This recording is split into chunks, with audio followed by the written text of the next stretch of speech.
Tuwing walang pasok sa paaralan ay maagang gumigising si Biloy upang alagaan ang kanilang pananim na mga sibuyas.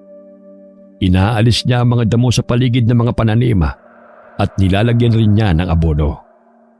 Masipag at responsable ang batang si Biloy, lalo na't buntis ang kanilang ina, kung kaya't ayaw niya itong mapagod.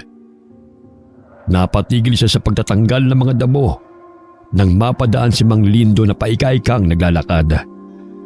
Batid ni Biloy na inatake na naman ito ng rayuma at patutungo na naman ito sa kanila upang humingi ng gamot sa kanyang ina na si Filomena. Magandang araw po, Mang Lindo. Mukhang nahihirapan na naman po kayo sa paglalakad. Abay, namamaga na naman po ang iyong tuhod. Ako na lamang po ang kukuha ng gamot upang hindi na po kayo mahirapan pa. Dahil sa mabait na bata si Biloy, ay maraming matatanda ang nagmamahal sa kanya. Halos lahat ng bata sa kanilang nayon ay kanyang kaibigan. Ang malalim na Biloy sa kanyang 2 pisngi ang siyang kinagigiliwan ng mga kabaryo. Humahangos na tumatakbo si Biloy patungo sa kinaroroonan ni Mang Lindo. Dala ang bote ng langis na may sangkap ng luya at mga halamang gamot. Eto na po, ipahid niyo rin po ito bago kayo matulog. Tiyak gagaan po ang pakiramdam niyo. Huwag din po kayong maghugas ng katawan kung pagod kayo galing bukirin. Yun po ang nagpapalala ng rayuma at sakit ng katawan po ninyo. Maalam ka na talaga, Biloy, sa mga halamang gamot Manang-mana ka sa yumao mong lolo. Mabait at palakaibigan. Maging ang iyong ina. Dahan-dahang tumayo si Mang Lindo. Dumukot siya sa kanyang bulsa at binigyan ng pera si Biloy. Naku, wag na po, Mang Lindo. Bigay ko na po sa iyo yan. Tanggapin mo na.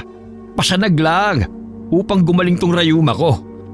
At saka barilag naman yan Pakisabi na rin siya yung ina.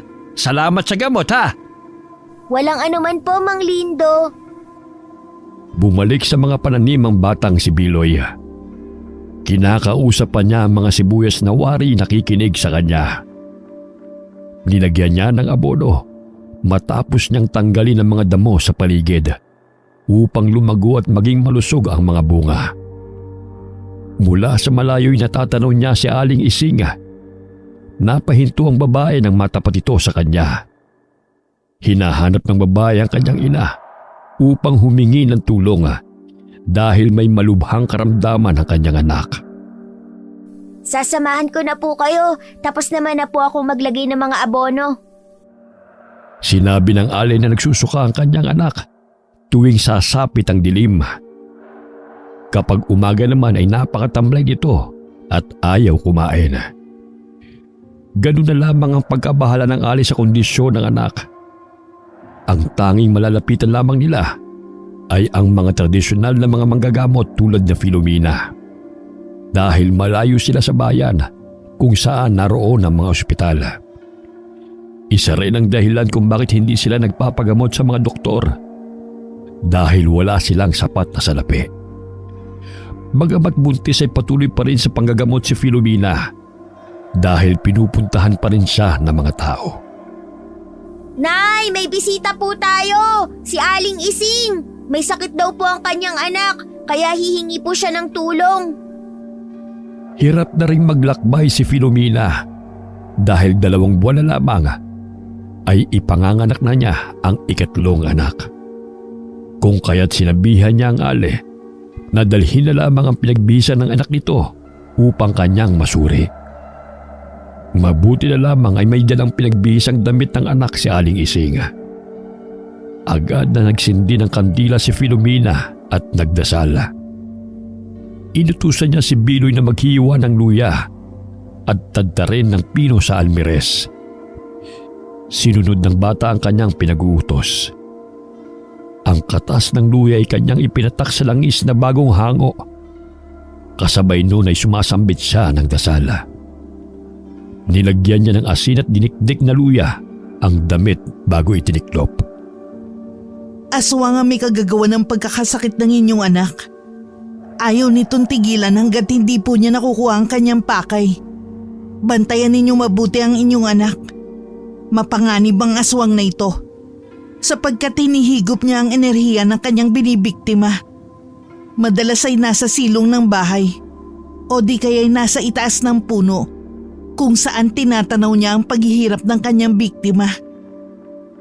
Binigyan ni Filomena ng mga sangkap na maaaring ipainom sa anak ni Aling Isinga upang hindi na ito magsuka. Binigyan din niya ng langis upang ipahid sa buong katawan ng bata bago sumapit ang dilim. Kinakailangan ding maglagay ng makabuhay na halaman sa paligid ng bahay upang hindi ito makalapit sa bata. Ang mahaba nitong dila at matalas itong pangamoy ang siyang humihigop ng lakas ng kanyang anak.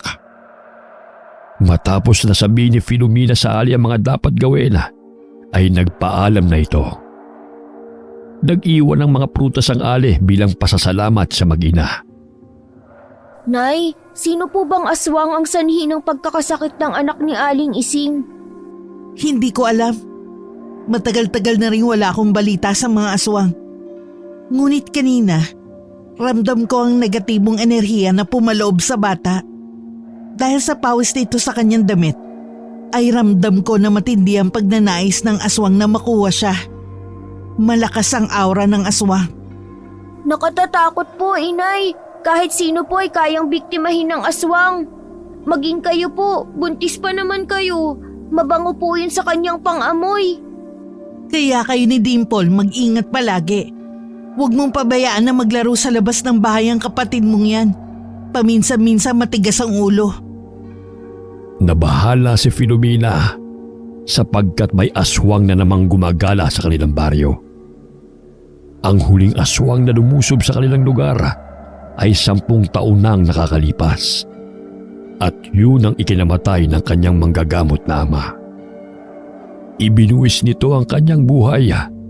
Mailigtas lamang ang apong si Biloy mula sa 2 aswang na pumasok sa kanilang tirahan. Imbis na si Biloy ang lapain, ay siya ang sumangga sa matalim at mahaba nitong dila na tumusok sa tiyan ni Lolo Samuel. Buhat nang mamatay si Lolo Samuel, ay ang kanyang inang si Filomena na ang sumunod sa yapak ng ama. Naging handa siya anumang oras sa muling paglusob ng mga aswang. Kung kaya't kahit 10 taon pa lamang si Biloy, ay tinuruan na niya sa mga pangontra laban sa mga aswang. Naging kampante ang kanyang ama na hindi sila lulusubin ng aswang dahil wala namang bali-balita tungkol sa kanilang lugar. Tanging nagpapagamot lamang ng mga ordinaryong sakit ang napapagawi sa kanila. Ginabi sa pag-uwi si Kiko galing bukid. May ikinuwento siya kay Filomena na siyang dahilan ng pagkamatay ng asawa ng kaibigan niyang magsasaka. Ayon kay Kiko, may sakit ang asawa ng kanyang kaibigan. Palubha ito ng palubha. Nagpagamot na rin sa albularyo na malapit sa kanilang tinitirhana, subalit hindi pa rin ito gumagaling. Isang gabi ay may napansin na magsasaka na may sumisilip sa kanilang bahay.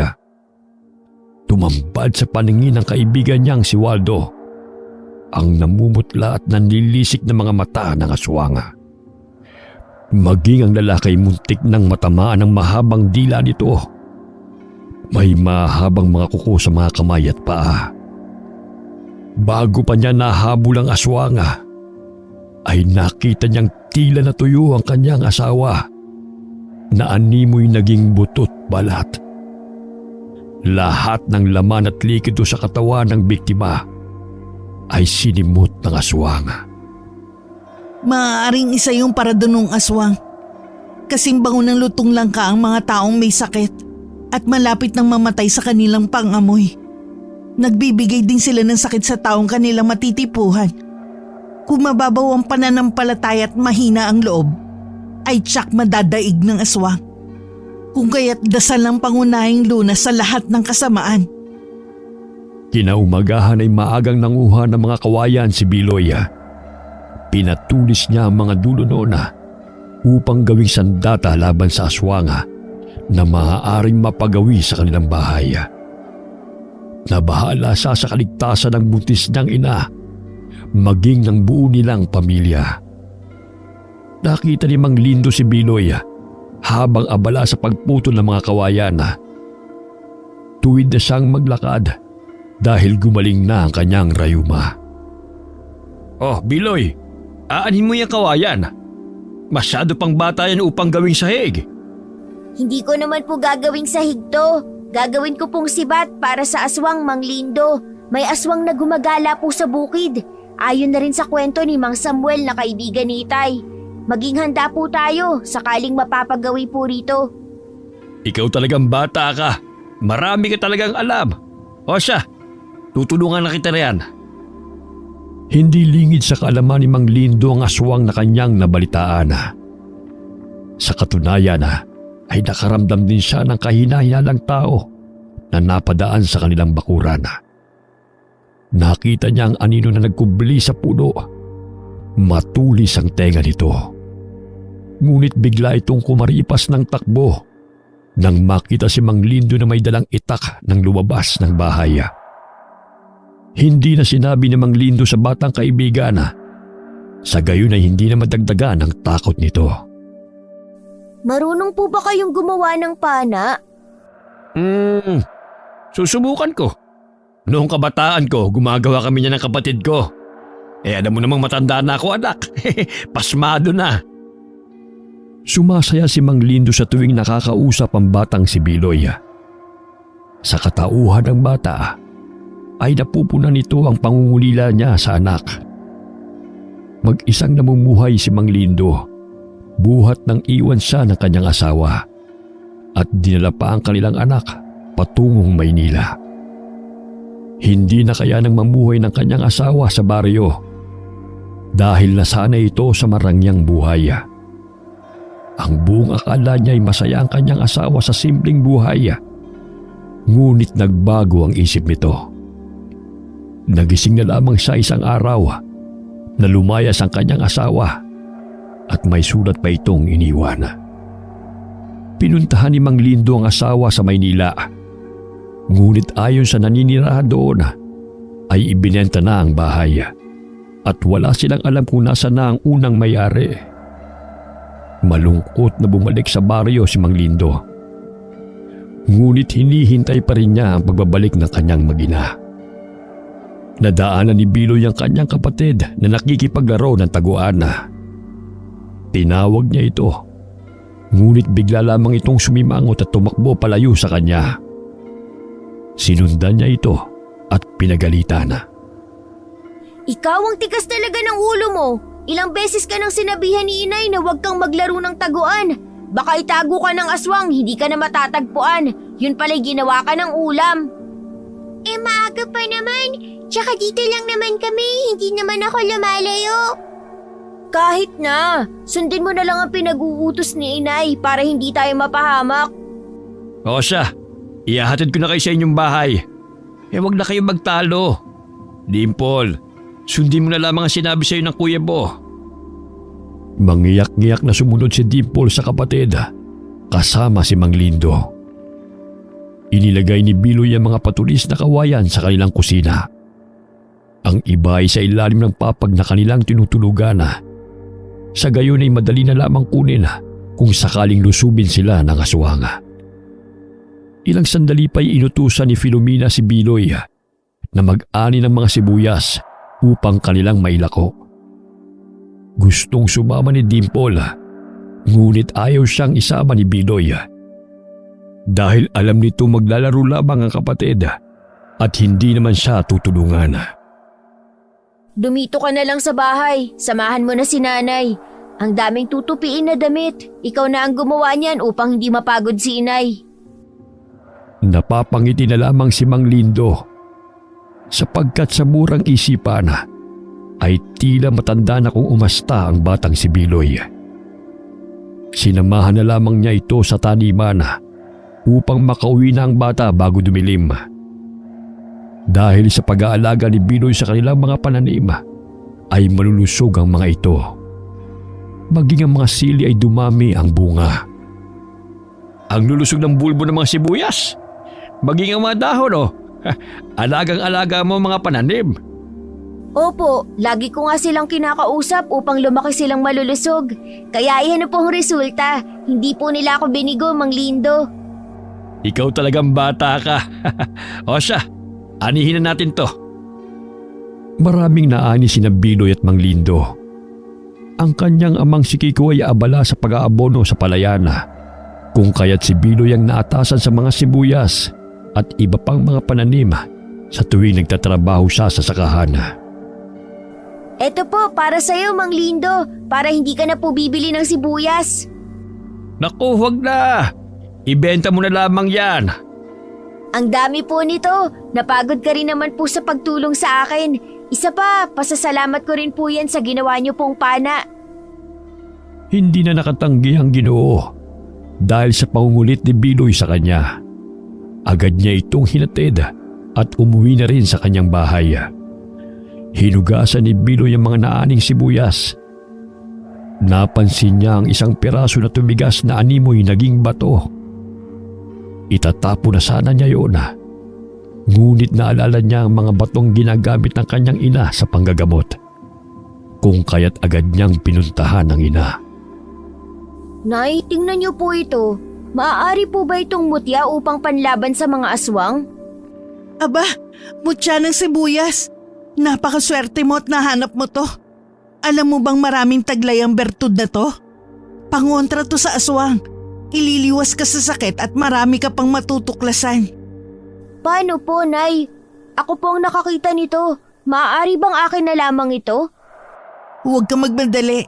Kinakailangan basbasan pa yan upang lumakas ang bisa at malinisan ng mga mabubuting gabay. Dahil sa pananabik ay agad na pinatakan ng dinasalang langis at binalot ni Biloy ng pulang tela ang mutya ng sibuyas. Ininagay niya sa altar kung saan naroon ang mga gamit ng ina. Hindi nakawala sa kanyang paningin ang libro, katabi ng mga bato. Hindi niya yun pinapakailaman hanggat hindi siya pinahihintulutan ng ina. Sapagkat sinabi ng kanyang ina ay mapapasa kanya rin yun sa tamang panahon. Hindi na makapaghintay si Biloy na sumapit ang araw ng Biyernes. Hindi siya makatulog dahil sa pananabik na maibigay sa kanya ng inang mutya matapos sa babasbasan. Ano ba, kuya? Ang likot-likot mo. Antok na ako. Ilang sandali pa'y napabalikwas siya ng bangon nang marinig ang mga kaluskos sa labas ng kanilang bahay. Mahimbing ang tulog ng kanyang ama dahil sa pagod sa sakahan. Nahaaninaw niya na pabalik-balik ang tao na nasa labas ng kanilang bahay.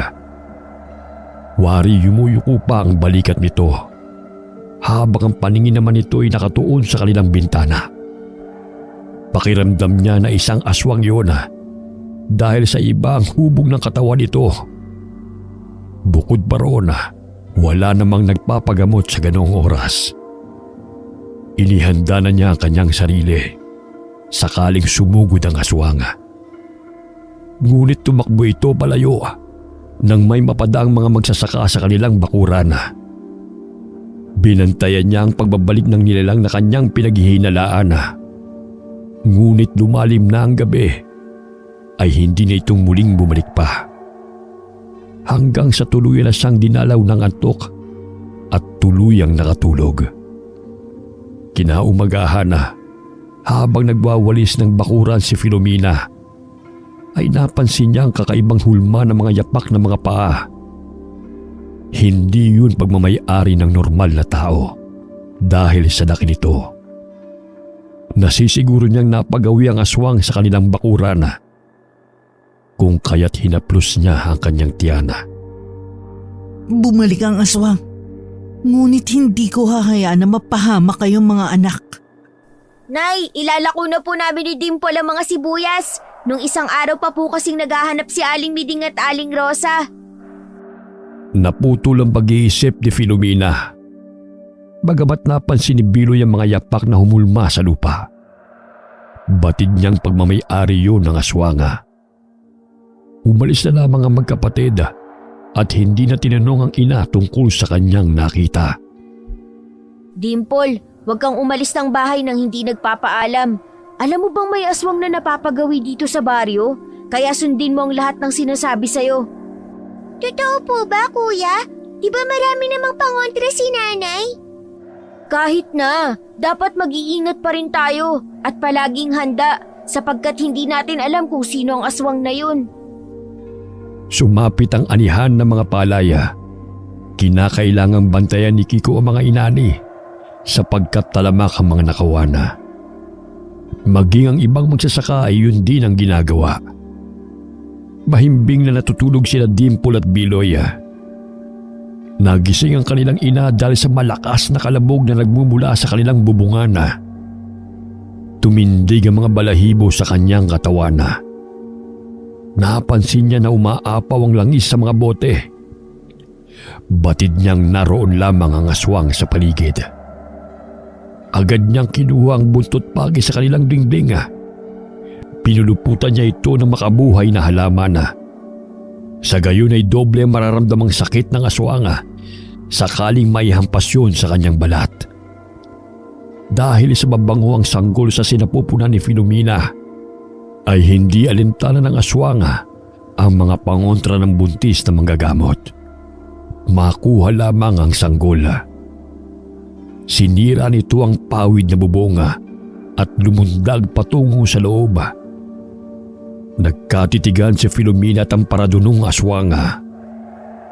Isa itong babae dahil makikita sa hubo nitong katawan ang nakalaylay niyang dibdib. Natuon ang paningin nito sa malaking tiyan ni Filomena, kung kaya't malakas siyang hinataw ng buntot pagi na may kasamang makabuhay na halaman. Bahagyang napasandal ang aswang sa dingding dahil sa naramdamang sakit. Ngunit muli niyang sinugod si Filomena. Humaba ang dila nito patungo sa sinapupunan ng babae. Ngunit maliksing hinampas ulit siya ng buntis na manggagamot. Hindi mo makukuha at masasaktan ang aking mga anak. Magkamatayan muna tayo! Nagising si Biloy at Dimple. Ganoon na lamang ang takot ng magkapatid nang makitang ina at ang aswang na naglalaban. Hinila ni Biloy si Dimple patungo sa kusina at pinapasok niya ang kapatid sa ilalim ng mesa. Binigyan rin niya ng asin ang kapatid.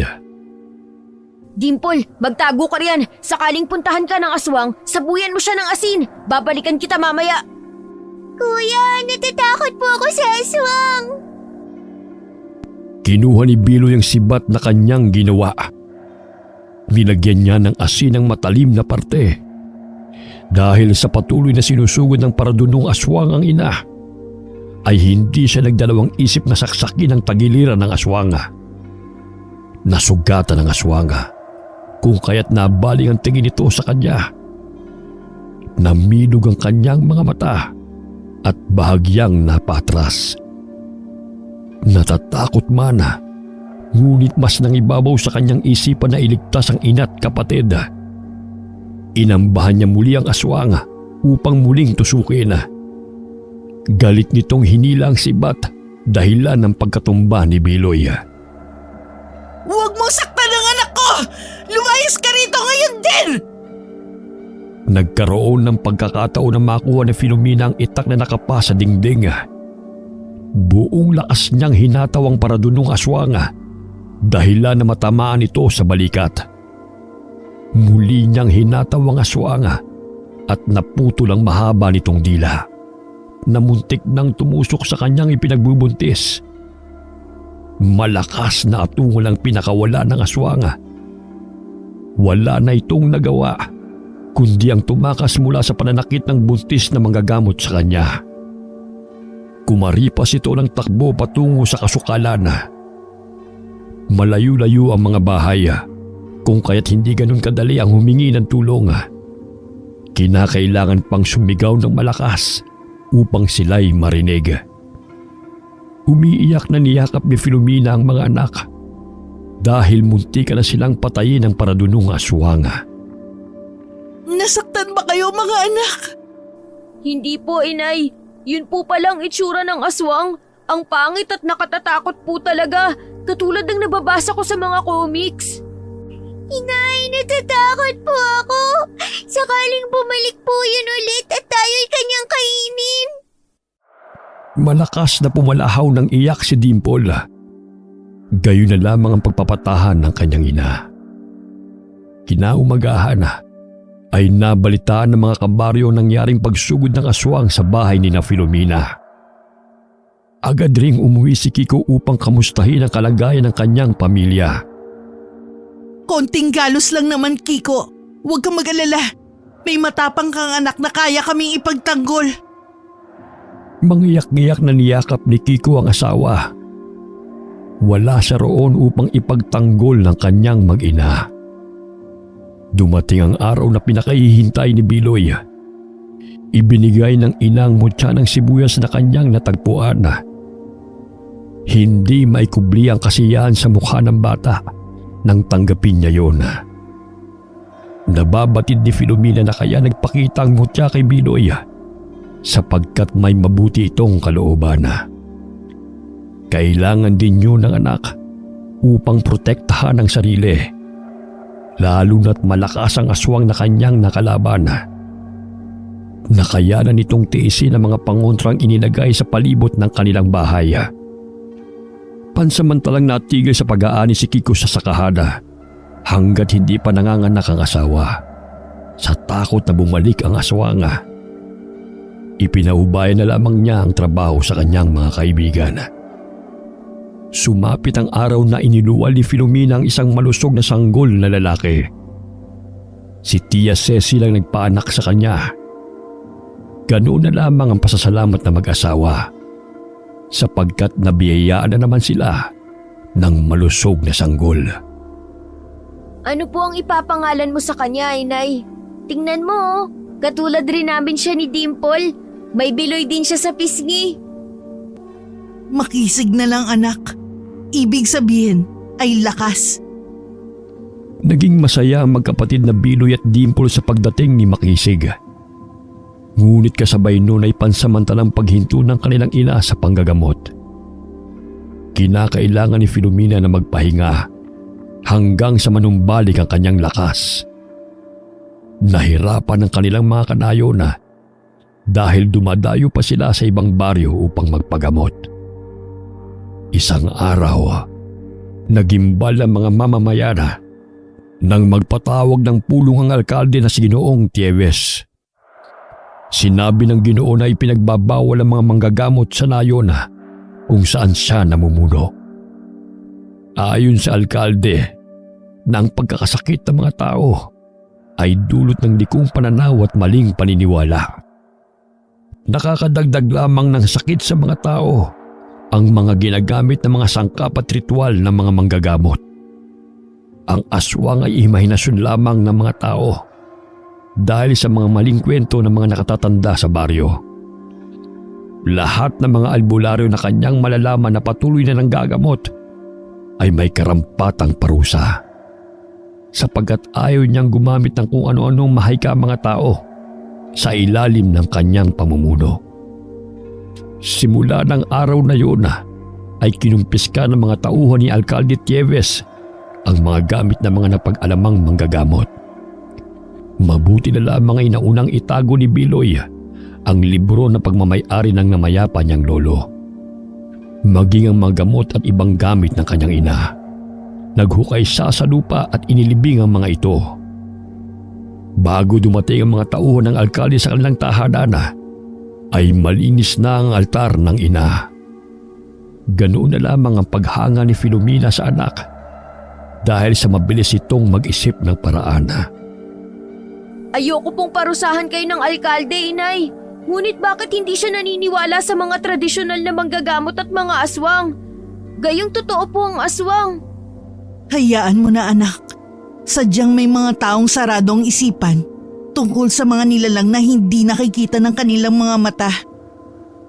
Hindi sang-ayon ng mga tao sa naging patakaran at regulasyon na ipinatupad ng alkalde. Nakasanayan na nilang takbuhan ng mga manggagamot at mga albularyo sa tuwing sila'y nagkakasakit. Bukod sa mahal ang magpagamot sa ospital, hindi naman nalulunasan ang kanilang mga sakit na dulot ng mga elemento. Gayunpaman ay may punto ang kanilang alkalde. Subalit taliwas yun sa paniniwala ng mga taong kanyang nasasakupan.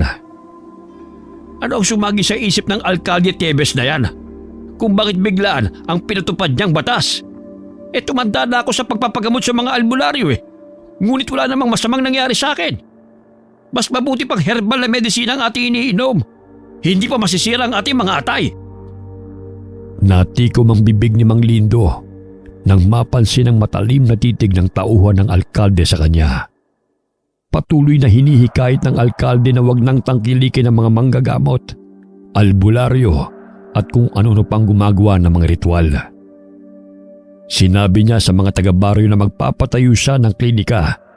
Sa gayon ay hindi na mahihirapan ng mga ito. Napaismid si Mang Lindo sapagkat ayon sa matanda, matagal nang pangako yun ng alkalde, ngunit hindi pa rin nasisimula na. Ayaw na nilang umasa pa sa mga pangakong napapako. Kinagabihan na, malakas na kalampag sa pintuan ang pumukaw sa mahimbing na tulog ng mag-anak. Agad na bumangon si Kiko upang tignan kung sino ang tao sa labas ng kanilang bahay. Marahan niyang binuksan ang bintana at sinilip kung sino ang mga taong naroon. Nagising si Filomena maging si Biloy. Nakaamoy rin sila ng gasolina. Mababanag ang kaba sa mga mata ni Kiko, kung kaya't kinuha niya ang kanyang itak bago pagbuksan ng mga taong gustong sumira sa kanilang pintuan. Ano po may paglilingkod ko sa inyo, mga Ginoo? Ngunit malakas na suntok ang iginawad ng nakabonet na lalaki at nakadamit na kulay itim. Pumasok sila ng bahay at binugbog ang ama ng tahanan. Ano po bang kasalanan namin sa inyo? Maawa po kayo sa amin! Maging si Filomena ay hindi nakaligtas sa pananakit ng mga kalalakihan. Ginising ni Binoy si Dimple at sinabihan na wag itong lumikha ng ingay upang hindi siya makita ng aswang. Sinilip niya mula sa butas ng kanilang silid. Tumambad sa kanyang paningin ang marahas na pambubugbog ng mga di kilalang mga tao sa kanilang mga magulang. Umiiyak na binuksan ni Binoy ang bintana at kinarga si Dimple upang makadaan doon. Dimple, di ba magaling ka sa taguan? Nakikita mo ba ang mga saging doon? Tumakbo ka at magtago ka ron. Wag na wag ka magpapahuli o magpapakita sa mga taong hindi mo kilala. Naiintindihan mo ba ako? Bakit po, kuya? Sino po ang mga taong yan? Bumalik po ba ang aswang? Masasamang tao sila. Isipin mo na lamang, mga taya sila. Pakiusap, sundin mo na ang sinabi ko. Dali-daling tumakbo si Dimple patungo sa mga sagingan. Umiiyak siyang nagkubli roon habang hinihintay ang kapatid at mga magulang. Ilang sandali ay pumasok ang lalaki sa silid ni Biloy. Subalit malakas niyang pinana ito, kung kaya't natamaan ito sa mata. Napaatras ang lalaki habang sapon nito ang dumurugong mata. Dahil dito'y nagkaroon siya ng pagkakataon na makuha sa duyan si Makisig. Kitang-kita ni Biloy kung paano saksakin ng lalaki ang kanyang ama. Anak! Iligtas mo ang iyong mga kapatid! Nasaksak na rin si Filomena. Subalit hinihila niya ang paa ng lalaki na lumalapit kay Biloy. Ilang sandali pa'y biglang lumiyab ang bahay at lumabas sa mga kalalakihan. Gusto pang iligtas ni Biloy ang mga magulang, subalit hindi na niya kayang kargahin ang mga ito. Nakaramdam siya ng init dahil nagkalat na ang apoy, sapagkat gawa lamang sa mga magaan na materyales sa kanilang bahay. Nakita niya ang galon na naglalaman ng kanilang inumin. Ibinuhos niya ang tubig sa kumot at yun ang ibinalot niya kay Makisig bago buhusan ng tubig ang sarili. Dali-dali siyang dumaan sa bintana na nooy natutupok rin ng apoy. Tumakbo siya patungo sa kinaroroonan ni Dimple. na hindi napapansin ng mga kalalakyang pumatay sa kanyang mga magulang. Naaanino niya mula sa malayo na 3 lalaki ang lumusob sa kanila. Ilang sandali pa ay nagsitakbuhan na ang mga tao nang makita ang apoy na tumutupok sa bahay ni na Filomena. Agad na umalis ang 3 nakabonet na lalaki bago pa sila maabutan ng mga tao. Kuya, nasa na si Inay at Itay? Akala ko ba'y susunod sila upang magtago rin dito? Nahuli sila ng taya. Huwag ka mag-alala. Ginawa nila ang magpahuli upang mailigtas tayo. Natatakot po ako, baka makita nila tayo. Umiiyak na niyakap ni Biloy ang kapatid habang si Makisig ay mahimbing pa ring natutulog. Hindi umalis ang magkapatid sa kanilang pinagtataguan hanggat hindi tumitigil ang pagliyab ng apoy.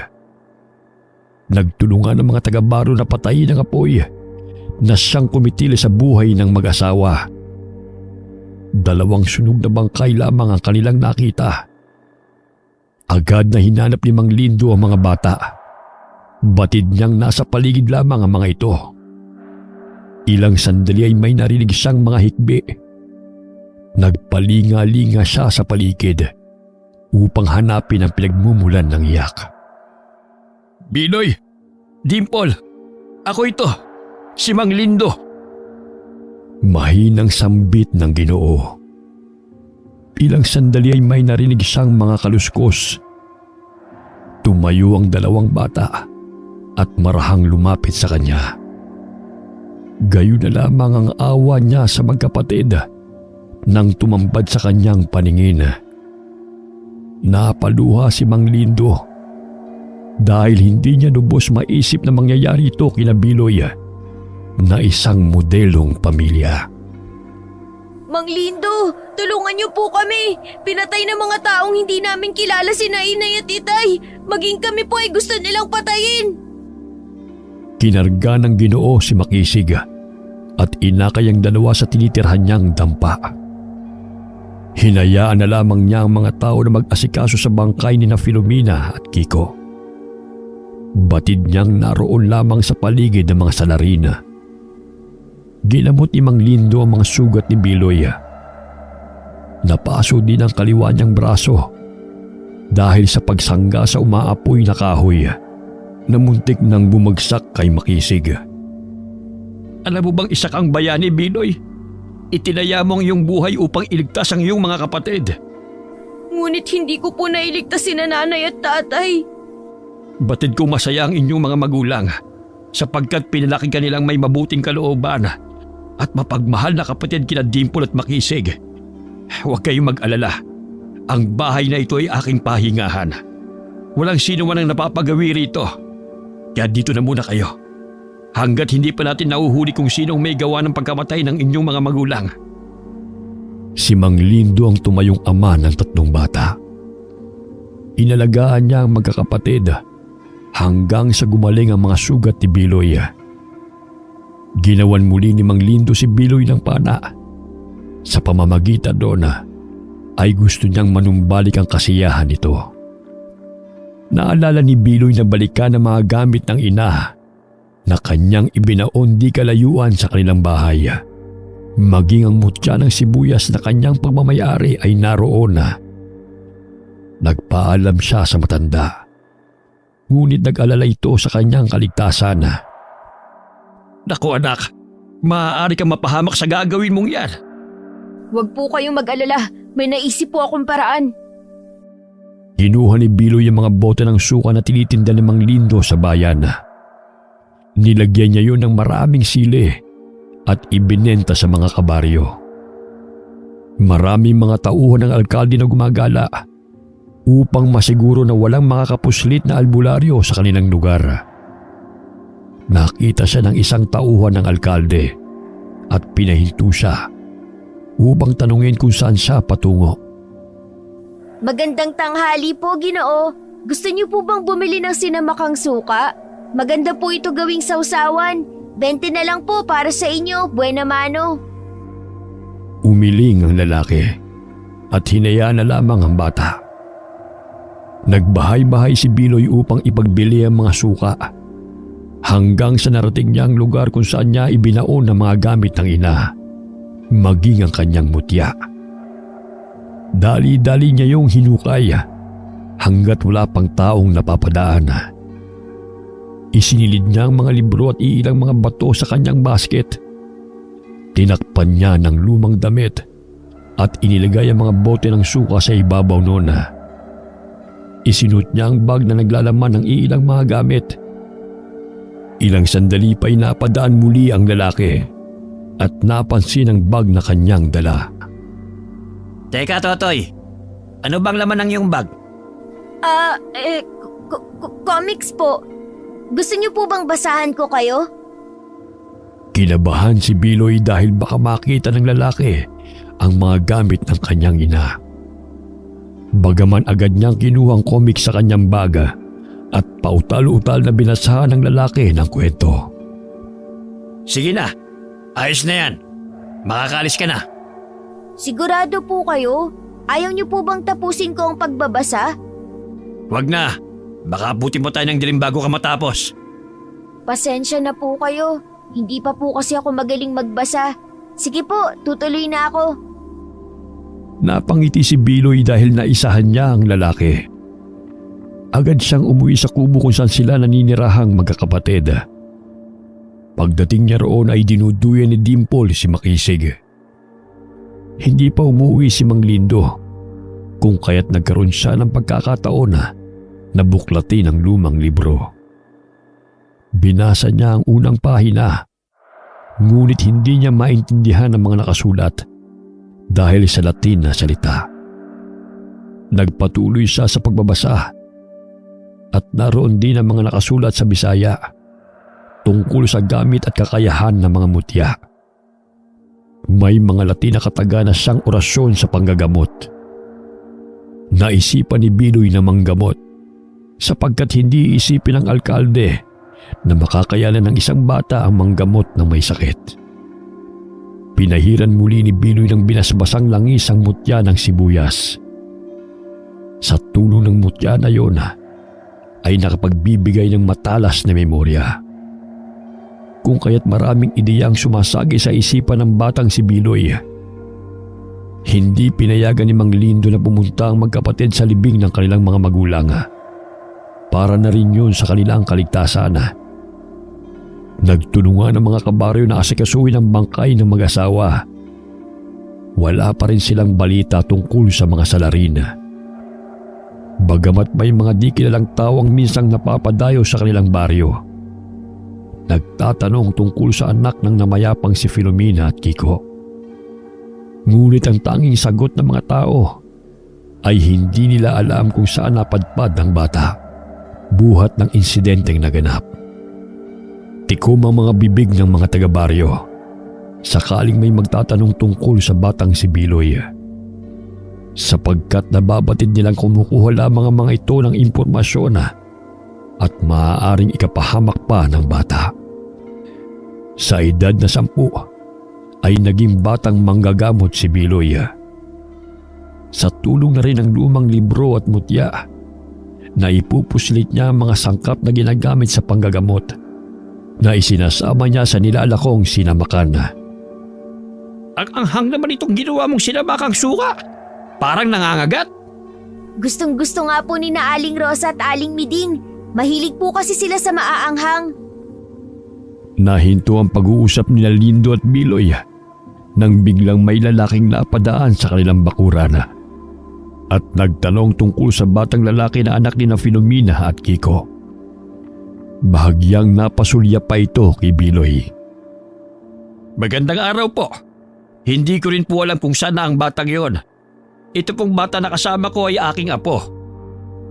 Ilang sandali pa ay lumabas ng dampa si Dimple dahil gustong ipakita kay Mang Lindo ang kanyang iginuhit.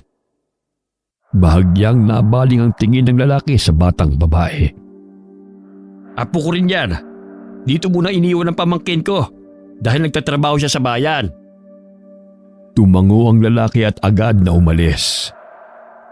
Nagsinungaling si Mang Lindo sapagkat nag-iingat lamang siya upang hindi mapahamak ang magkakapatid. Mang Lindo, bakit po nila ako hinahanap? Bakit nagsinungaling po kayo? Biloy, Dimple, sakaling may taong hindi ninyo kilala at magtatanong kung anak kayo ni Filomena at Kiko, sabihin niyong hindi. Alam kong masama ang magsinungaling, ngunit ang kaligtasan niyong nakataya. Simula ngayon ay apo ko na kayo. Kung tatanungin kayo kung sino ang inyong ina, sabihin ninyo si Lumeni at nagtatrabaho sa bayan. Naintindihan niyo ba ako mga anak? Opo, Mang Lindo, naiintindihan po namin ni Dimple. Sinisiguro ng alkalde na wala nang manggagamot sa baryo na kanyang nasasakupan. Ngunit lingid sa kanilang kaalaman na palihim na ng gagamot si Biloy upang tulungan ang mga kabaryo niya. Isang gabi, napabalikwas siya ng bangon nang biglang umiyak si Dimple. Namimilipit ito sa sakit at hinahawakan ng kanyang tiyana. Butil-butil ang pawis ng kapatid, kung kaya't batid niyang masama ang pakiramdam nito. Nilagyan niya ng langis ang tiyan ni Dimple, ngunit hindi pa rin napapawi ang sakit. Pinainom din ni Mang Lindo ng maligamgam na tubig ang bata, subalit patuloy pa rin ito sa pag-iyak. Ilang sandali pa hinugasan ni Biloy ng mabuti ang mutya ng sibuyas at iniligay yun sa maligamgam na tubig at sinambit ang mga kataga. Divinum bendition dum dus del mundo salvame. Axam el arom alpha omega dus dum unum. Matapos sambitin ang mga katagang yun ay binabad muna niya ang mutya sa tubig ng ilang minuto. Ilang sandali pa'y ipinainom niya ang tubig sa kapatid. Unti-unting guminhawa ang pakiramdam ni Dimple at tumigil sa pag-iyak. Namangha si Biloy sa bisa ng mutya at sa mga orasyon na kanyang nabasa. Hindi siya makapaniwala na nakayanan niya ang magpagaling ng karamdaman sa tulong ng mutya ng sibuyas. Tama si Inay. Marami pa akong matutuklasan na kakayahan ng mutyang ito. Naway makatulong ito sa mga tao. Gayong wala na silang malalapitan na manggagamot. Mahinang bulong ni Biloy at agad ay tinago ang mga gamit at tumabi sa pagtulog sa kanyang mga kapatid. Sa tuwing aalisin ng Mang Lindo at Biloy sa kubong kanilang tinitirhan ay iniiwan nila sina Dimple at Makisig kay Aling Miding. Sapagkat madalas siyang sumasama kay Mang Lindo sa Bukirina at minsan sa bayan. Muling nagimbal ang mga taga-baryo nang mabalitaan na muling bumalik ang aswanga. Nagkasakit si Mang Ruminga. Kitang-kita ng ginang ang aswang na naroroon sa kanilang silong. Nakanganga pa ito kung saan banda nakahiga ang kanyang asawa. Nabahala si Aling Rosa sapagkat kasabay noon ay nahirapang huminga si Mang Ruminga. Aligagang kinuha ni Aling Rosa ang asin at isinaboy yun sa silong ng kanilang bahay. Lumabas ang paradunong aswang at kumaripas ng takbo patungong kasukalan. Ilang sandali ay muling nanumbalik ang ulirat ni Mang Ruminga. Agad siyang pinainom ng tubig ng asawa upang mahimasmasana. Kasabay ng pagbabalik ng paradunong aswanga ay ang nakawana. Ang nakababahala pa ay ang pagkakaroon ng malubhang karamdaman ng ninanakawang mga negosyante. Ay, ano ba nangyayari sa baryong ito? Marami nagkakasakit. Sumabay pa ang mga magnanakaw. Ay nako, simula nang upo ang alkalde Tiebes niyan sa posisyon, wala nang nangyaring maganda rito sa baryo. Puro na lamang salita. Wala namang ginawa. Tatay Lindo, kumalma lang po kayo. Makakasama po yan sa inyo. Paano naman ako kakalma, anak? Ang pagpapayaman lamang ang kanyang ginagawa. Wala namang ginawa upang buksain ang mga nangyayaring krimen at kasamaan dito sa baryo. Ang mga tao rito ay pahirap ng pahirap. Sumama si Biloy kay Mang Lindo patungo sa bahay ni Mang Iking nang mabalitaan ang kalagayan nito. Si Mang Iking ay siyang bumibili ng mga inaaning palay ng mga magsasaka. Mabait ang Ginoo. at madalas ay nagpapautang pa sa panahong nangangailangan ng mga ito. Ganun na lamang ang pagtataka ng mga magsasaka kung sino ang pumasok sa kanyang bahay upang siya'y nakawana. Ayon sa Ginoo ay wala man lamang bakas ng salarina. Ngunit lahat ng pera sa loob ng kanyang sisidlana ay sinimot nito. Tinubuan din ng maraming pantal sa katawan si Mang Iking. Nagpakonsulta na siya sa doktora. Marami na rin siyang gamot na iniinom. Ngunit bumabalik pa rin ang pamamantal niya, dahilan na hindi siya makatulog. Napasulyap si Mang Lindo kay Biloy. Batid niyang may alam itong gamot sa ganong uri ng sakit. Biloy, maaari mo bang gawa ng gamot si Iking? Kahit yun na lamang ang may tutulong natin sa kanya. Meron po. Maaari ko po siyang gamutin ngayon. Makakayanan mo ba, anak? Gayong tila malubhan ang kanyang kalagayan. Huwag po kayong mag-alala. Natatandaan ko pa po ang mga paraan sa panggagamot ni nanay. Kinuha ni Biloy ang halamang akapulko at sambong sa kanyang baga. Dinikdik niya yon at piniga ang katas. Mula sa bintana ay napansin niya na may tanim na aloe vera sa labas ng bahay ni Mang Iking.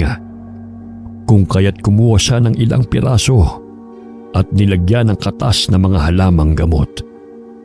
Hinalo niya yun hanggang sa lumapot at ipinahid sa mga namamantal at nagsusugat-sugat na bahagi ng katawan ni Mang Iking. Sa tulong ng aloe vera ay lumamig ang pakiramdam ng Ginoo. Nagsindi ng kandila si Biloy. Kasabay nun ay umusal siya ng dasal habang ipinatak yun sa palangga ng may tubig. Humulma ang natunaw na kandila na animoy isang hayop. Kinuha niya ang comics sa kanyang bag at binuklat ang pahina noon. Hindi siya nagkakamali na ang hugis na ipinatak na kandila ay kawangis ng sigbin. Alam niyo ba, Tatay Lindo, na ang sigbin ay may kakayahang magbigay ng sakit? Lalo na sa taong kinamumuhian ng kanyang tagapangalaga. Marahil hindi tao ang sumimot ng pera ni Mang Iking, kundi ang elementong ito at nagbigay ng karamdaman sa kanya. Hindi makapaniwala si Mang Lindo sa sinabi ni Biloy. Maging si Mang Iking ay namangha sa kanyang kakayahan. Napakahusay mong bata. Hindi ko sukat akalain sa edad mong yan kasing galing mo na ang mga matatandang manggagamot. Maraming salamat sa iyo, iho. Maraming salamat po, Mang Iking. Ngunit ang kakayahan kong ito ay binigay ng may kapal. Sa kanya po tayo magpasalamat.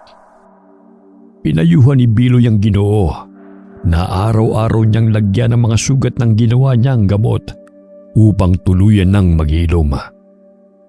Hindi naging balakid ang pagiging bata ni Biloy upang maging isang magaling na manggagamot. Mula pa noon ay kinahiligan na ni Biloy ang pagbabasa ng mga comics. Kung kaya't kahit papano ay nakatutulong iyon sa kanya upang alamin kung ano pa ang iba't ibang mga elemento bukod sa aswanga.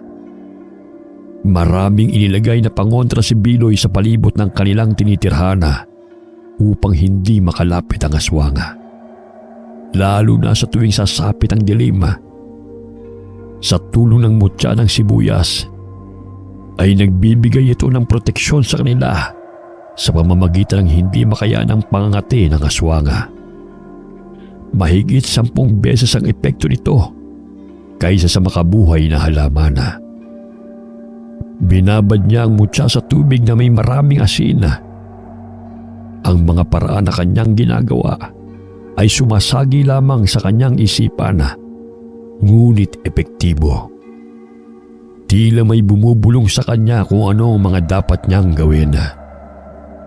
Isang tanghali, hindi inaasahan ni Biloy ang biglaang pagdating ng alkalde sa baryo. Kaya't dali-dali siyang nagtago sa mga tanim. Nakita niya na hindi mapakali ang alkalde. Kinakamot ang batok nito at nagpalinga-linga sa paligid. Mukhang may hinahanap ito. May kasama itong isang lalaki na may takip ang isang mata. Bago pa may matapos ang pag-uusap ng alkalde sa dalawang magsasaka, nagpaalam na kagad siya at mabilis na umalis. Naghinala si Biloy. Ayon na rin sa ikinikilos ng alkalde. Naalala rin niya ang lalaking kanyang nasugatan sa kaliwang mata ng araw na patayin ng kanyang mga magulang. Lumabas siya mula sa pinagkukublian at agad na umuwi ng kanilang bahay. Kinagabihan na hindi pa rin makatulog si Biloy. Sumasagi pa rin sa kanyang isipan ang mukha ng alkalde at ng lalaking kasama nito. Sa tuwing ipinipikit niya ang kanyang mga mata, ay nakikita niya sa kanyang mga balintatawang nangyari kung paano bawian ng buhay ang kanyang mga magulang. Wari may kung anong bumubulong sa kanya na mapanganib ang alkalde. Napasulyap siya kay Mang Lindo. Mahimbing ang tulog nito dahil malakas ang paghihilik. Kinuha ni Biloy ang pana. Nang may marinig na yabag mula sa labas ng kanilang dampa, sumilip siya sa siwang ng bintana. Ilang sandali ay naaninag niya ang paradunong aswang na lumalapit sa kanilang tinitirahan. Batid niyang ang mga kapatid nito ang pakay. Maraming itinanim na makabuhay na halaman at iba't ibang pangontra si Biloy. Isa na roon ang abo ng insenso na kanyang sinambitan ng ritual sa tulong ng lumang libro. Sige, lumapit ka rito. Yun ay kung makakayanan mo. Ilang sandali pa'y kinuha ni Biloy ang pana. Inilabas niya sa siwang ng bintana ang sagad at marahang inasinta ang paradunong aswang. Maya-maya'y nagising si Mang Lindo dahil sa malakas na palahaw na bumasag sa katahimikan ng gabi. Natamaan ang aswang sa mata, kung kaya't pilit nitong binubunot ang pinatulis na kawayan na bumaon. Sumilip si Mang Lindo sa bintana at naaaninaw ang nasaktang aswang at hindi mapakali sa kanyang ginatatayuan. Nasa pulmo siya, Biloy. Dumito ka. Bantayin mo ang mga kapatid mo. Kahit anong mangyari, huwag mo silang iiwan. Kinakailangan kong huliin ang aswang na yan upang wala na siyang mabibiktima pa. Kinuha ni Mang Lindo ang itak at pinahiran muna ng katas ng dayap bago lumabas ng bahay. Sakaling masugatan ng patalim ang aswang, ay matagal na maghihilom ang sugat nito. Dali-daling tinungo ng matandang lalaki ang aswang. Ngunit nang makita siya nito, ay tumalilis itong tumakbo patungong kasukalan. Sinundan siya ng Ginoo. Muntik pang madulas si Mang Lindo dahil sa dugong pumapatak sa damuhan. Nagpalinga-linga siya sa paligid sapagkat batid niyang hindi pa yon nakalalayo. Naririnig niya ang hingal ng aswang, kung kaya't tumingala siya sa ibabaw ng puno. Pumapatak pa ang dugo sa kanyang ulo na nagmumula pa sa sugat ng aswang. Nahulog ang aswang mula sa itaas ng puno, kung kaya't nadaganan niya si Mang Lindo. Pilit nitong inaagaw ang itak ng matanda hanggang sa nagpambuno silang dalawa. Pumapatak pa ang malapot na dugo nito sa mukha ng Ginoo. Tinutulak siya ni Mang Lindo. Bagaman sa kabila ng natamo nitong sugat, ay malakas pa rin ang aswang habang siya'y nilalabanan. Dumakot ng asin ang matandang lalaki sa kanyang bulsa at inilagay yon sa ulo ng aswang. Nabitiwan siya nito, kung kaya't nagkaroon siya ng pagkakataon na makakalas mula sa pagpigil ng aswang sa kanya. Hinataw niya ng itak ang aswang sa magkabilang paa. Umatungal ito ng ubod lakas. Tanging kasamaan lamang ang dinadala mo sa baryo. Dumagdag ka pa sa pagpapahirap sa mga taong naghihirap. Ikaw ang dapat na mamatay. Buong lakas na kinalmot ng aswang si Mang Lindo sa muka, kung kaya't nasugatan ng matanda. Paika-ikang tumakbo ang aswang upang tumakas. Hinanap siyang muli ni Mang Lindo, subalit hindi na niya ito natagpuan. Bumalik siya sa kanilang dampa. Agad siyang pinagbuksan ni Biloy. Nakatakas siya. Ngunit malubhang sugat na natamo niya sa 2 binti. Nakilala niyo po ba kung sino ang aswang na yun? Hindi. Ngunit batid kong isa siyang babae. Marahil yun din ang aswang na sumugod sa inyo at nakalaban ng inyong ina. Agad na ginamot ni Biloy ang mga sugat ng matanda. Hindi sila ligtas hanggat hindi pa napapatay ang aswang. Naging palaisipan sa kanila kung sino ang paradunong aswang. Gayong wala naman silang nakikitang kahina-hinala sa kanilang baryo. Hindi na lamang ipinagbigay alam ni Mang Lindo sa mga kabaryo ang tungkol sa aswang na kanyang nakalaban. Kinabukasan, lumuwas ng bayan si Mang Lindo kasama si Biloy upang ibigay ang mga galon ng suka sa kanyang mga suking tindero. Nadaanan nila ang mansyon kung saan nakatira ang alkalde. Sumilip sila sa tarangkahan ng mansyon. Naaaninaw niya na may mga taong naroon na. Kabilang naroon ang isang doktor na pumasok sa bahay ng alkalde. Kapag maraming salapi, ay makakayanan na makakuha ng pribadong doktor. Kaya't ganun na lamang ang pagnanais niyang ipagbawal ang mga manggagamot sa baryo, sapagkat hindi niya naranasan na maghirap. Sino po ba ang may sakit? Hindi ko rin alam. Naaaninaw ko lang na ang kapamilya ng alkalde ay bumisita sa kanilang bahay at may kasamang doktor.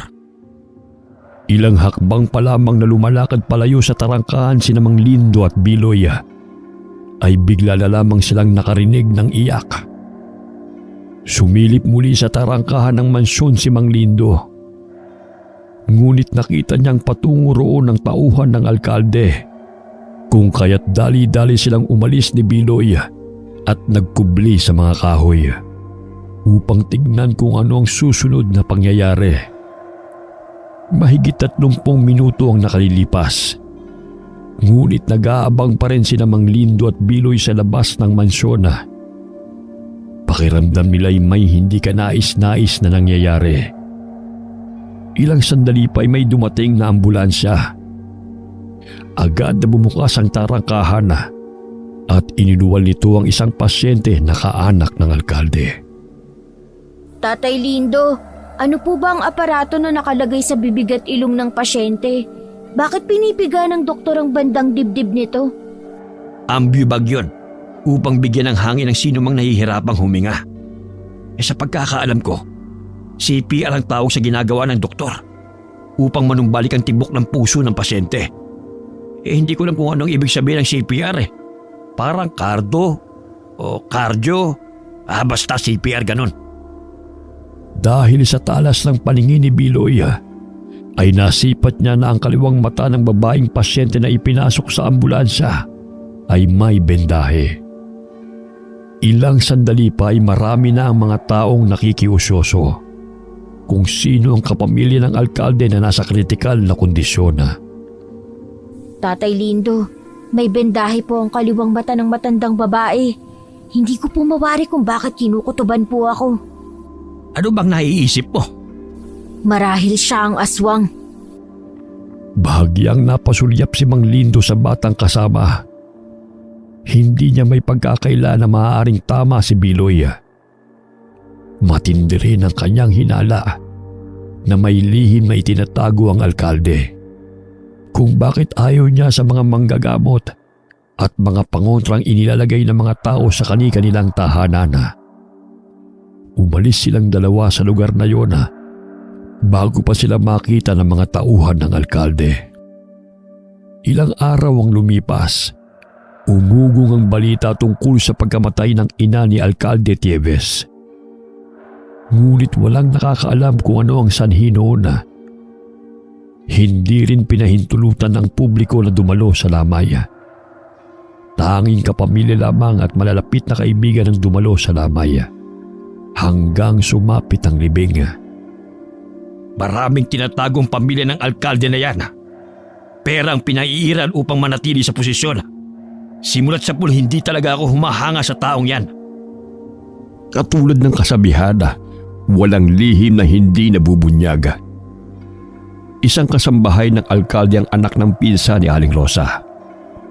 Ayon sa pamangkin nito na si Elena, maging sila ay pinagbawalan na makalapit sa kabaong ng ginang.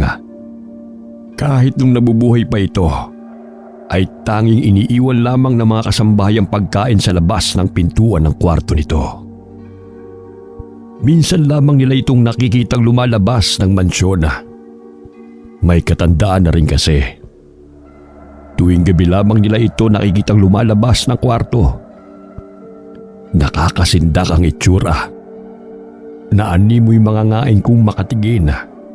Ngunit sinasabi ng mga anak nito na hayaan na lamang ang kanilang ina dahil wala na ito sa tamang katinuan, buhat ng yumao ang kanilang ama. Ngunit iba ang pakiramdam ni Elena. Dahil nang magkasalubong sila minsan ng senyora, ay napansin niya na baliktad ang replika niya sa mga balintataw nito. Napangisi pa ang matanda sa kanya. Ngunit bigla niya itong tinalikuran upang tunguhin ang kanilang silid. Unti-unting luminaw ang hinala ni Mang Lindo na ang aswang na kanyang nakalaban ay ang ina ng alkalde. Ayon na rin sa ikinuwento ni Aling Rosa sa kanya, ang dahilan ng pagkamatay ng senyora ay nang puntahan siya ng taong sanhi ng kanyang mga sugat. Yun ang kumitil sa kanyang buhay. Ayon sa mga matatanda, kung nasugatan ng aswang sanhi ng laman, sakaling puntahan ng taong kanyang nakalaban ang bahay nito, ay tiyak ang kanyang kamatayan. Walang malinaw na paliwanag, bagamat yun ang kanilang pinaniniwalaan at nagkakatotoo. Nagpatayo si Alkalde Tieves ng bodega sa baryo, imbis na klinika na kanyang ipinangako. Nadagdagan ang inis ng mga tao sa kanya, ngunit ang tanging sinasabi niya ay mas makikinabang ang mga tao sa kanyang gagawin. Makapagbibigay daw ito ng maraming trabaho sa mga taong kanyang nasasakupan. Ang magandang plano na sinasabi ng alkalde ay nagdulot ng pangamba sa mga tao. Hindi pinahihintulutan ng alkalde na makapasok ang ibang mga negosyante sa baryo. Siya ang bumibili ng mga produkto ng mga magsasaka sa mababang presyo. Wala nang magawa ang mga magsasaka dahil pahirapan at mahal ang mag-arkila ng truck na siyang naghahakot ng kanilang mga palay. Kung kaya't pumapayag na lamang sila sa kondisyon ni Alkalde Tieves. Naging ganit at nasilo sa kapangyarihan ng Tieves na yan. Ginigipit niya ang mga magsasaka na halos naghihirap na. Hindi ko akalain na ganyan ang totoong ugali niya, sapagat isa ako sa tumulong sa kanya upang manalo siya sa ating baryo. Mabuti ang pakikitungo niya sa amin noon. Yung pala'y nagbabalat kayo lamang siya.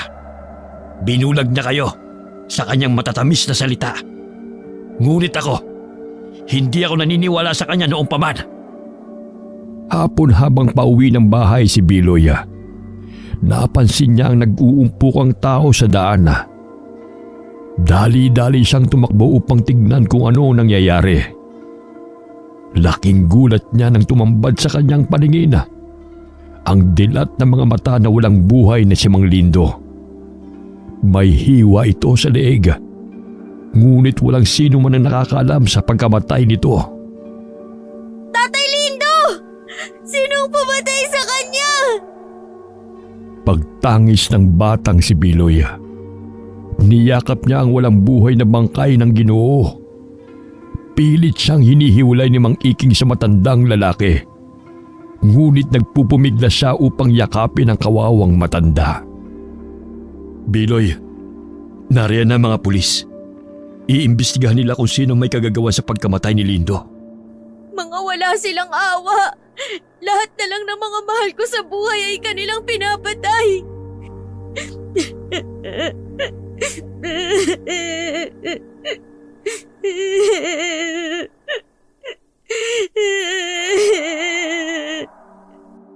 Umahagulgol na niyakap ng batang lalaki ang bangkay ni Mang Lindo. Matindi ang paghihinagpis na magkapatid. Wala pang 1 taon nang pumanaw ang kanilang mga magulang ay siya namang karumal-dumal na sinapit ni Mang Lindo. Nagluksa ang magkapatid, pati na rin ang mga kabaryo. Hanggang sa ilibingang matanda ay wala pang nakikitang salarin sa pagkamatay nito. Samantala, naging mahigpit ang alkalde sa mga taga-baryo. Karamihan sa mga negosyo ay siya ang nagmamayari. Hindi rin niya pinahihintulutan ng ibang kagaya ni Mang Iking na nagpapahiram ng pondo sa mga magsasaka. May kooperatiba siyang pinatayo upang doon na kumuha ng pondo ang mga magsasaka. Ngunit kalakip noon ay may malaking interes. Ayon sa alkalde ay ginawa niya yon upang maiwasan ang awayan tungkol sa pera. Lalo na sa tuwing araw ng singilan at maging legal ang pagpapautang. Maging si Mang Iking ay hindi sang-ayon sa paraang yon. Hinikayat ng alkalde na sakaling may mga negosyante magpapahiram ng pondo sa mga magsasaka ay kinakailangang sumali sa kanyang kooperatiba upang makapagbigay ng tamang buwis. Nagsimulang magtrabaho ang mga taga-baryo sa bodega ni alkalde. Doon ibinabagsak ang mga palay at mga bigas. Napagpasyahan ni Biloy na magbenta ng kakanin at ulam malapit sa bodega. Nakilala niya si Tolits na nagtatrabaho roon. Napag-alaman ni Biloy na mababa lamang ang sahod na ibinibigay sa kanila, bagamat higit na 8 oras ang kanilang trabaho at gabi na kung umuwi. Ang ibang taga-baryo na may kakayahang mag-arkila ng truck upang maiangkat ang kanilang mga produkto sa bayan ay madalas na nasisiraan ng sasakyan. Batid nilang hindi aksidente ang lahat ng iyon, kundi sinasadya. Oras ng tanghalian, dinalhan ni Biloy ang mga magsasaka ng ulam na binebenta ni Aling Miding.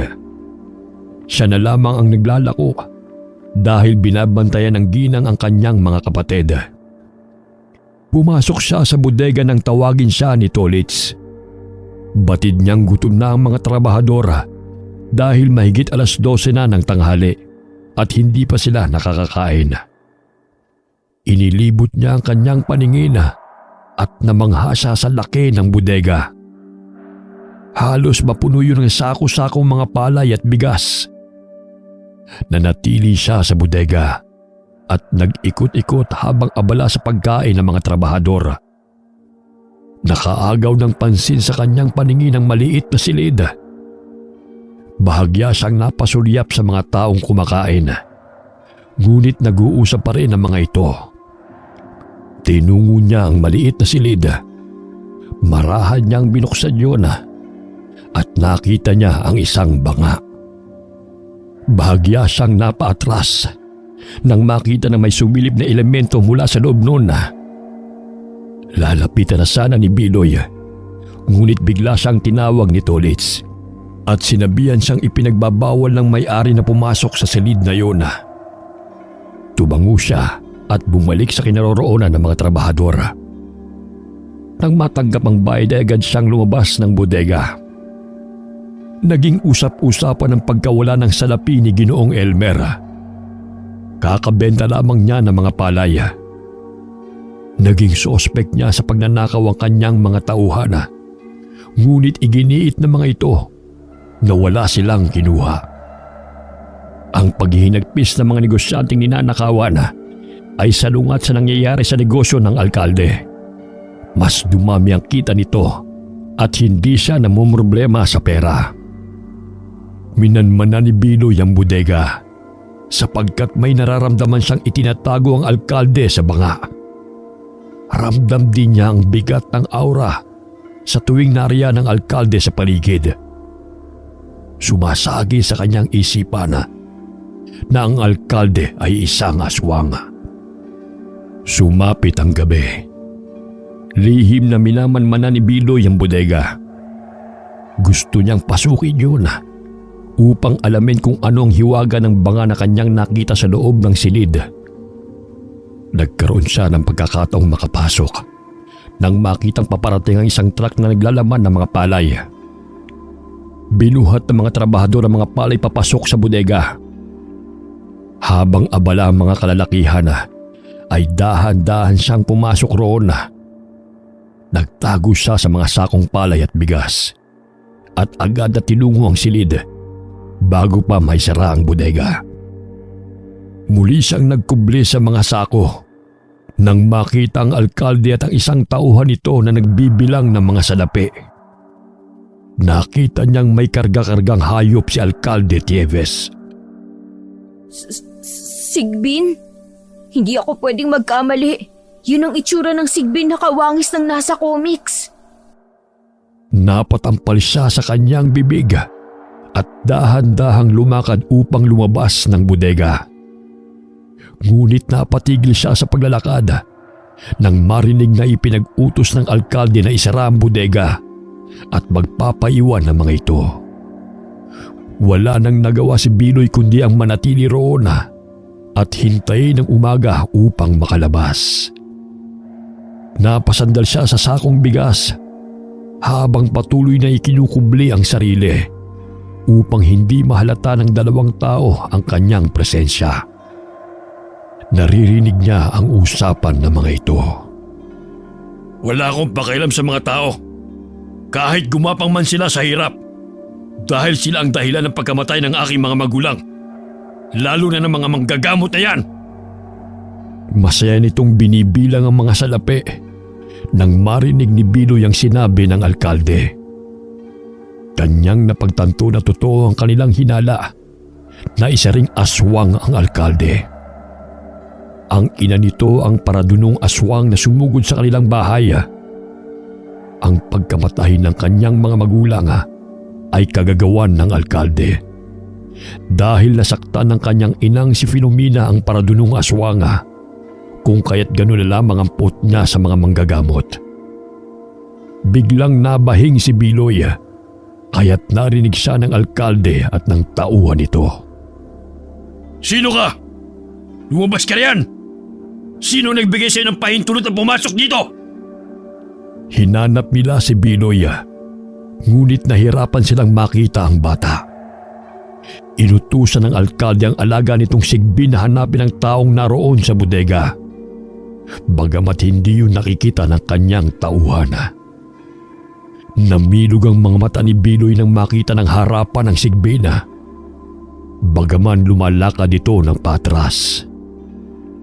Maihahalin tulad sa wangis ng kambing na walang sungay, ngunit mayroong napakalaking tenga na kayang pumalakpak na tila mga kamay. Meron din itong mahabang buntot na maaaring gamitin bilang latigo at nagbibigay ng nakasusukang amoy. Ang Sigbin ay alaga ng isang aswang. Ang pamilya na nag-aalaga nito ay tinatawag na Sigbinana. Anumang ipinag-uutos ng tagapangalaga sa Sigbina ay kanyang sinusunod at nakapagbibigay rin ito ng karamdaman sa mga tao. Nagnanakaw rin ito upang ang kanyang tagapangalaga ay maging masagana ang pamumuhay. Ang lahat ng hinala ng batang si Biloy ay naging malinaw. Nawawala-wala sa kanyang paningin ang Sigbina, kung kaya't umusal siya ng dasal na kanyang namemorya galing sa lumang libro. Kaya't nakikita niya ang Sigbina saan man ito mapapagawi. Kinuha niya ang plastik na may lamang asina. Isinaboy niya yun sa kinaroroonan ng Sigbina, kung kaya't umatras ito at galit na bumuga ng mabahong hininga. Sa tulong ng mutya ng sibuyas ay nagbibigay yun ng pangangati sa kanyang mga kalaban, lalo na sa tuwing sambitin niya ang orasyon. Hindi nakayanan ng alkalde ang naramdaman hanggang sa nagpalit siya ng anyo bilang parandunong aswang.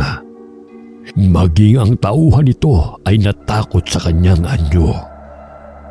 Hanapin mo ang batang yon bago pa niya isiwalat ang buong pagkatao ko. Kung ayaw mong ikaw ang lapain ko.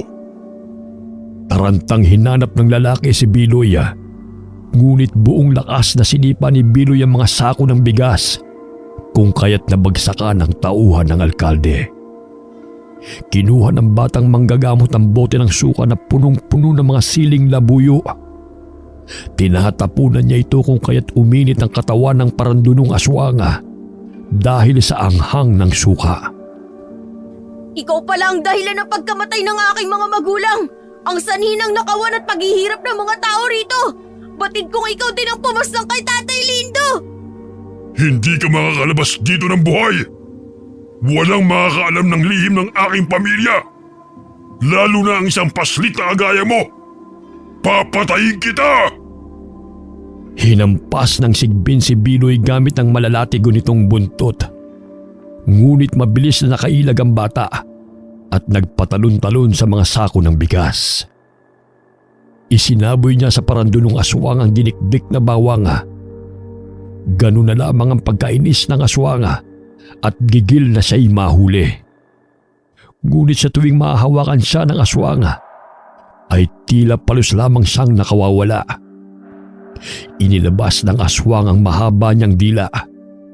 Ngunit binuhusan niyo ni Biloy ng suka. Animoy napaso siya sa anghang nun. Dinikdik ko ng pinong-pino ang siling labuyo para sa'yo! Pinaghandaan ko ang gabing ito! Alkalde na aswang! Dakpin mo ang pasaway na batang yan! Dukutin mo ang kanyang puso! Upang wala nang makialam sa aking mga plano! Inutusan nito ang sigbi na patayin si Biloy. Ngunit maging ang alaga nito ay nahirapan sa paglusob sa maliksing bata. Kinuha niya ang abo na makabuhay na halaman at isinaboy yun sa sigbi na lumalapit sa kanya. Namilipit ito dahil sa kate ng katawan.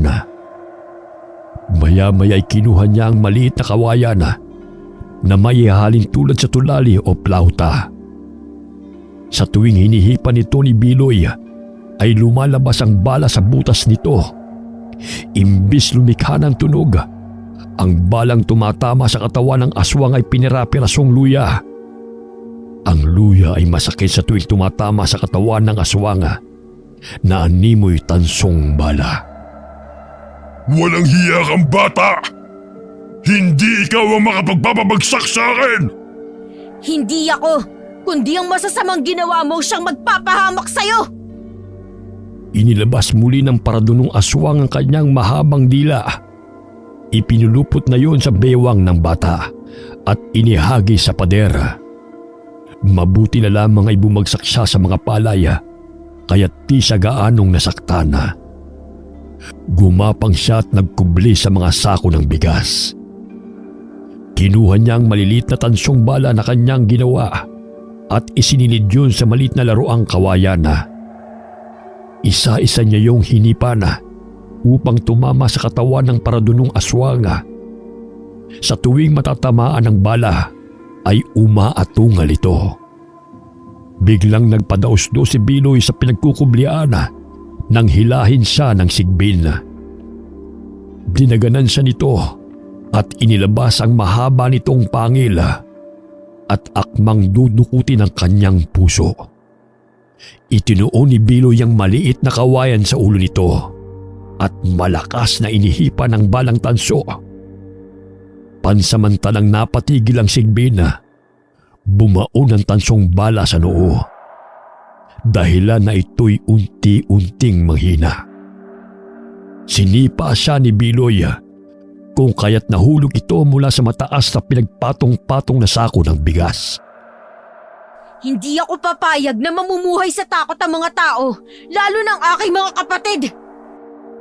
Nandilat ang mga mata ng paradunong aswang nang makita na hindi na gumagalaw ang kanyang alaga. Kung kaya't nagpalinga-linga siya sa paligid upang sipatin ng batang kanyang kalaban. Lumabas ka sa pinagtataguan mo, bata! Pagbabayaran mo ang pagpatay sa aking alaga! May lubid na nakapa si Biloy na maaari niyang gamiting sandata.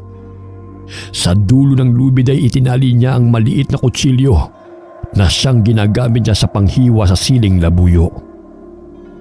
Pinaikot-ikot niya ang lubid hanggang sa matamaan ng paradunong aswang. Inilabas muli ng paradunong aswang ang mahaba niyang dila upang sugurin si Biloy.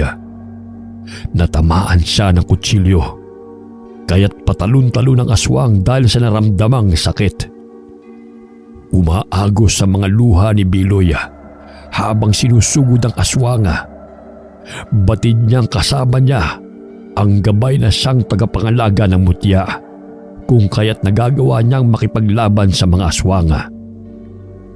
Mula sa itaas ay tumalon siya upang itarak ang kutsilyo sa paradunong aswang. Dinaganan niya ang aswang na nooy sinasangga ang kanyang patalim.